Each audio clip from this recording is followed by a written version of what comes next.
You ask Tiger to solve. This deals with linear equations with one unknown. The final result is x equals 5. Let's solve it step by step. Simplify the expression. Expand the parentheses. Simplify the arithmetic. Group like terms. Combine like terms. Group all constants on the right side of the equation.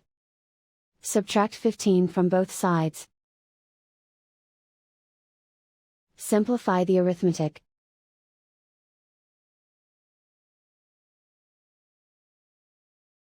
Isolate the x. Divide both sides by 4. Simplify the fraction.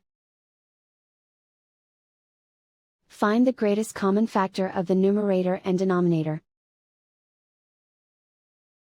Factor out and cancel the greatest common factor. And so the final result is x equals 5.